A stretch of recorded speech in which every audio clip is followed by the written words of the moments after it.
we got a special guest joining us right off the top of the show. So we're going to get into that and not let her wait anymore. Joel, I'm going to throw it to you for this. Absolutely. Ladies and gentlemen, MLW Slaughterhouse is this Saturday, October 14th on Fight Plus at the 2300 Arena in Philadelphia. Joining us now, someone who recently made her return to the promotion, the one, the only Salina de la Renta joins us now. How are you doing this morning, Salina de la Renta? Well, thank you, Joel. I'm doing great. After watching that intro, I think I'm pretty much set for the rest of my life. Listen, very few people get to watch us do that intro with that song and that video. So consider yourself a member of a very exclusive club. Well, I'm honored. Let me ask you, first off, since we're talking about Spooky Friday and then Friday the 13th, are you a fan of Halloween? And do you have Halloween plans this year? Well, I'm Jewish, so I don't really celebrate many of the what we call pagan holidays. But I am excited because I get to be dark and spooky with my fans, and they already call me the Bruja, so it's like spot on for me. So I'm excited to see what MLW has for Halloween and what if fans are even going to dress up. So that's always fun. You know what? Then let's not say Halloween. What are you dressing up as on Purim? On Purim, it's a long way from Purim right now. Yes. But yeah, we have these masks.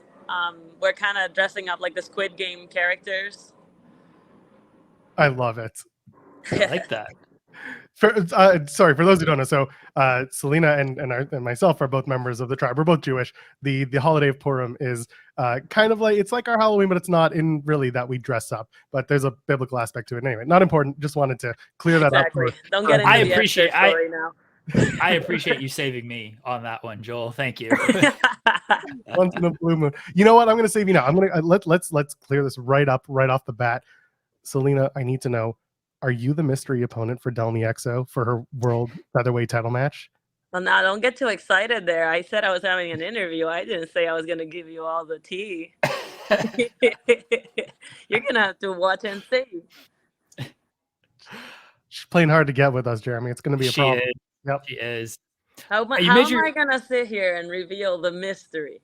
Do you really think that was going to work out?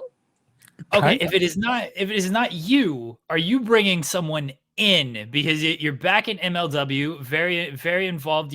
I don't want to say you've kicked Cesar Duran out of the way here, but there's allegations going around about this. So are you potentially bringing someone in with this new relationship MLW has with various promotions? Well, again, I cannot reveal my cards right now, okay? I see what you guys are trying to do here. No, I can't tell you. However, I will promise this. Anything that I put on TV is going to be epic.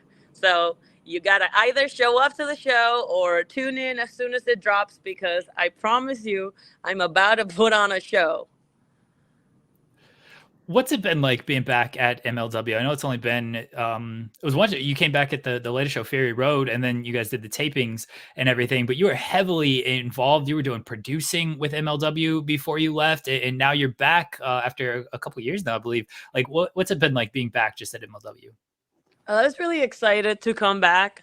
It was different, very different. Not what I expected, because what I remember from MLW looked very different than what I saw. But it changed for the better. I will say that Korbauer has done a really good job at like filtering through who is really not supposed to be there and who is actually contributing to the roster. So it was very enlightening to see, and I felt good. It felt like I never left. I got to see some of my friends, mainly production, because the roster has changed a lot. But it really just felt like I've just been on vacation. Has there been anyone on the roster that you've come across that has surprised you in a good way that they're a part of MLW now? That surprised me. Yeah, actually. So, Ricardo Rodriguez, Jesus Rodriguez, I was very surprised to see him there. The last time that I saw him, he was on his way to India to teach kids how to wrestle. And I was really impressed by the work that he was doing out there. So I didn't think he was going to be back in America. And I saw him, and he's doing much better. He looks good. I was like, he's gonna make some moves and mark his name at MLW for sure. What went into the decision to, kind of a two-part question, to initially leave? Because you were, as I was saying, you were doing producing. Court always spoke very highly of you. You had a big part on all the shows, and then you left. You went away for a bit, and then what went into the decision to eventually return to MLW? Well, I got a scholarship to a full scholarship to be in Full Sail University here in Orlando. And I didn't think I was going to be able to juggle everything as a full-time student. And I just didn't think it was the right move to be on the road and sacrifice my studies and potentially lose the scholarship that I just got. So I dedicated the last 2 years to just going to school full-time. And now I'm graduating in November. So I felt like the timing was right. And now that I know what school is like and how I've been doing really well, I think I'm just going to continue doing my master's and do both. I feel more confident now. First of all, congratulations. That's great. In November, that's Yes. that's going to be awesome. Thank you. What are we going to be studying afterwards? What's the master's? The master's would be in innovation and entrepreneurship. And I'm trying to do 2 different master's degrees. That's innovation and entrepreneurship is one, but the other one would be business intelligence, for like learning how to put cookies in people's phones just by standing next to them. That stuff is fun. Speaking of cookies, because I'm reading that you have a recipe for Puerto Rican cornbread in the Eat Like a Luchador. Oh my goodness, yes. Tell me about what's the difference between like Puerto Rican cornbread and like cornbread from literally anywhere else in the world as it's made.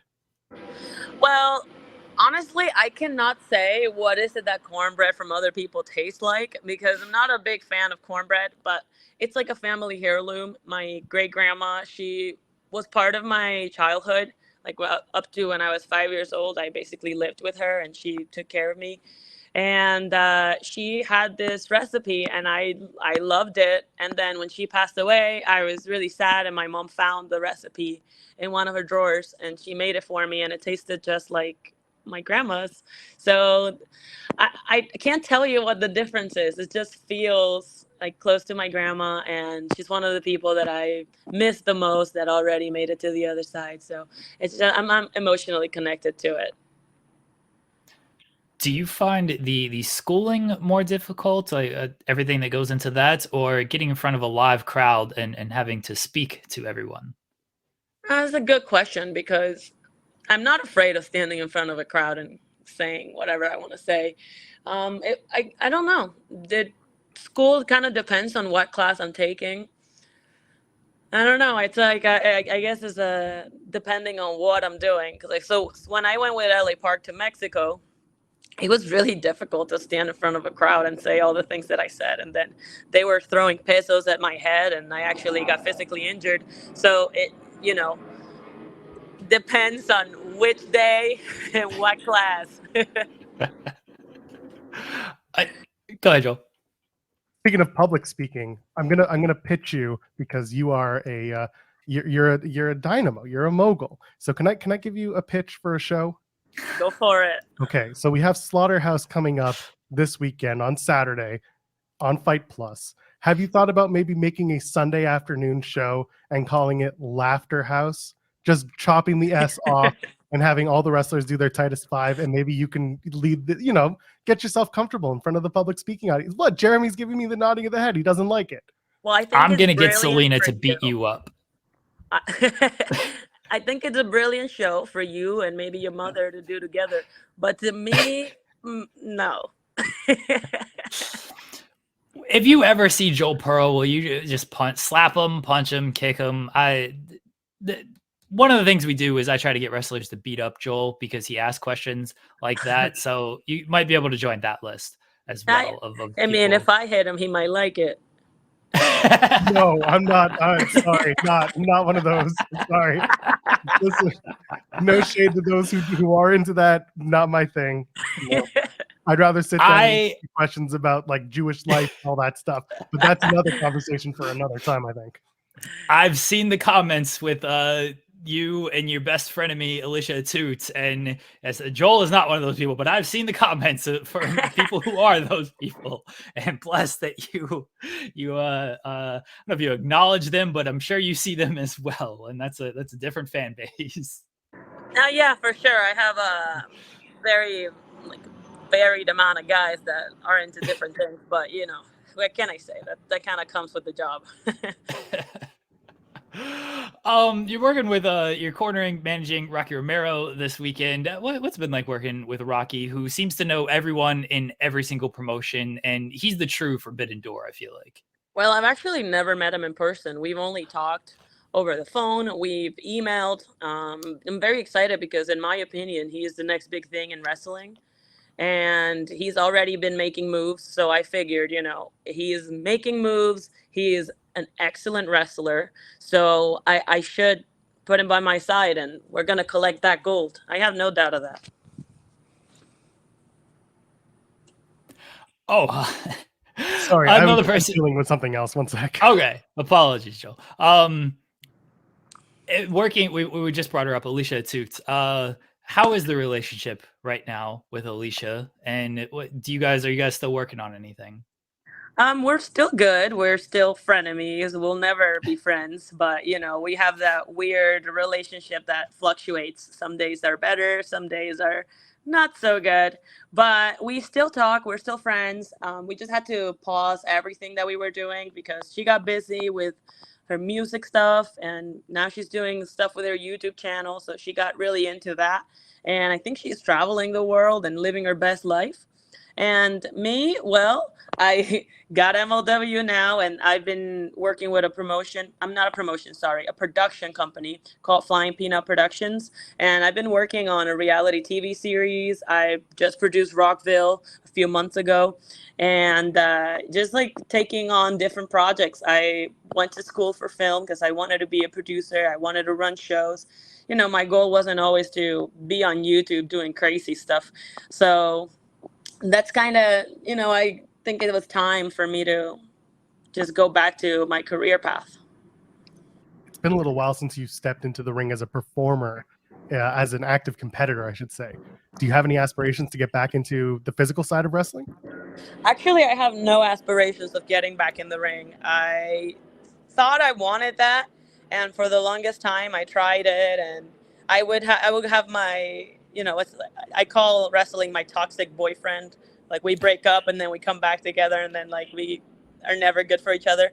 So I feel like that's what's happening with me as a professional wrestler, because I've gotten injured several times, and the last time I had a concussion.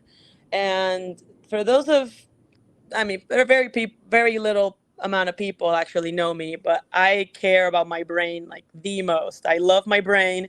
So when I realized that from a concussion I could lose my memory or or worse, I realized this is not for me. This is not a job that it's worth risking my life for. I'd rather just run the show, and it's still relevant. We'd much rather have you healthy and safe, and it's good that you're taking care of yourself in that manner as well. I got to ask about reality television now. If you can't give me any details on what this reality TV television show is about, can you name me some of your favorite reality TV shows? I can do both. I can tell you a little bit about it because I'm part owner of one of the reality TV shows, so it's kind of up to me. But it's a show about a show, so it's another company that they were producing a reality TV show, and it was just complete garbage, baffling how horrible these producers filmed this, the way that they store the content. It was just horrible. So we decided to make a show about how horrible their show is. So so that's our reality show, and that should be coming out pretty soon. I'll be dropping the sizzle, and just little by little I'll share that one with everybody. But I also did a show on Fox that's also been, they already put it out, the trailer, and it's a show about different type of nerds, and we're competing in trivia quizzes. So I was the wrestling nerd, I guess. But they actually brought me in as a producer nerd, so they questioned me about celebrities and TV shows, and it's a fun game. And yeah, I'm doing some other films that are not fully developed yet, but the concept is like mini people and extraterrestrials. Did some fun stuff. I did some movies over the summer, so you'll see. I have a lot of projects, so I don't want to take the whole time to talk about that, but surely enough, you will find about that pretty soon. What are some of your favorite reality shows, Salina? There's a show about a show that I like that's not a reality show, but that's called Unreal. And that's about like shows like The Bachelor. And that was one of my inspirations for the show that we just created.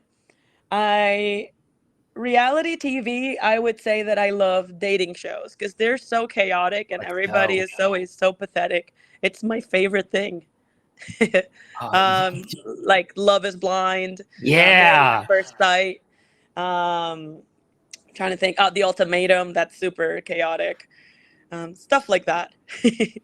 Okay, this is where we kick Joel off the show and we just have a 20-minute conversation about Ultimatum and Love is Blind because this is right up my alley. The finale, I believe, drops today for the new season of Love is Blind. These are some of the worst people in the world. It's hilarious. I love it. I haven't seen the most recent one. The last one that I saw was Ultimatum LGBTQ, I think it was. Or Pride. I can't remember what it was called. But that one was such a mess. I remember this one girl named Aussie. She was like stomping on the floor and crying out loud. And I was like, what the fuck is happening? Oh, she is like she was like 45 as well. And like wondering why, no one was dealing with her and everything. I thought she was so mature at first. And then she just, nope. She showed why she has not been in like a long-term relationship throughout that show. Oh, this is right up my alley. She was literally unstable. Yes. I mean, I think anybody who does these love shows is a little unstable, but look, it's great television for myself and my wife that we watch. All right, Joel, go. I'll get off the reality television. Well, you go wait until you see what I have to drop on you because everybody that I just filmed is completely out of their minds. Like, I never seen such thing. I've produced multiple shows and I've never seen something so bizarre. I promise it's gonna be epic. Oh, I'm excited. I love the bad reality. You know what I mean by bad reality television stuff. Yeah. It's so good. I spend hours just watching this. Probably not the best life choices, but that's okay. I forced my boyfriend to do the same, so I feel I respect that. The wife never watched any of this stuff before she met me. And I'm like, you know what? This is the stuff I like. Now she's completely into it. She's like, yeah, we got trash to watch tonight. I was like, yes, we do. I love it. I used to watch Big Brother religiously. I would watch the live feeds. Okay. So I know I've been there. I gave it up after a while. I couldn't anymore. You're not that toxic. I couldn't because I would just go that route and I can't. Anyway, before we let you go, because you got a busy day, I know. Can you say nice things about The Calling? What? You've offended her, Joel. Are you out of your mind? I kind of am. Are you on a reality show right now? Joel, this is why people want to beat you up. I get This is why, right here. Well, listen, once in a while, we have moments of clarity and we think maybe that person isn't so bad. Or maybe there's something that we actually appreciate. I'm just giving Salina the chance, if she would so choose, to say something nice things. Okay, let me think. That's it. There you go. That's all I have to say about them. And honestly, they send me one of these little cards. Like, I think it was supposed to be intimidating, but honestly, I just couldn't care less. It's equally pathetic. It's more pathetic than the reality TV shows that we've been watching. Yeah, I don't know. I wouldn't have done that. I don't think they know me, so I got to make myself known. Salina is allegedly, I don't want to get anybody in trouble, allegedly putting people in bags and getting them, tossed around and stuff here, Joel. She's not messing with these calling people. All allegations, by the way. Of course. I mean, and look at what happened to Cesar. That's right. Well, Cesar allegedly say what happened to Cesar, allegedly what happened to Microman. Like, ain't worried about the calling, Joel. Well, the Microman thing, I was very clear about. That was me.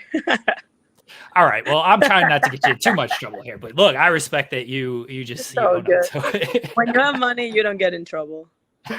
Well, you won't be in trouble if you catch MLW Slaughterhouse this Saturday, October 14th, live on Fight Plus. Or if you're in Philadelphia near the 2300 Arena, you can go catch the show there. Salina de la Renta will be there. All the stars will be there. We interviewed Alex Kane on Wednesday. Alex Kane is now facing Filthy Tom Lawler because Davey Boy Smith Jr. unfortunately had to pull out due to some health reasons. But regardless, Salina, before we get you out of here, is there anything you want to plug? Nothing but MLW. I want to see everybody at Slaughterhouse tomorrow, October 14th. The Bruja is back. There you go. Easy as that. Go follow Salina on socials. Go keep track of what she's up to. Salina de la Renta, we appreciate you. Thank you so much for joining us this morning. Yeah, thank you guys. This was awesome. Thank I you, appreciate Salina. your time. Thank you. Have a good one. You too.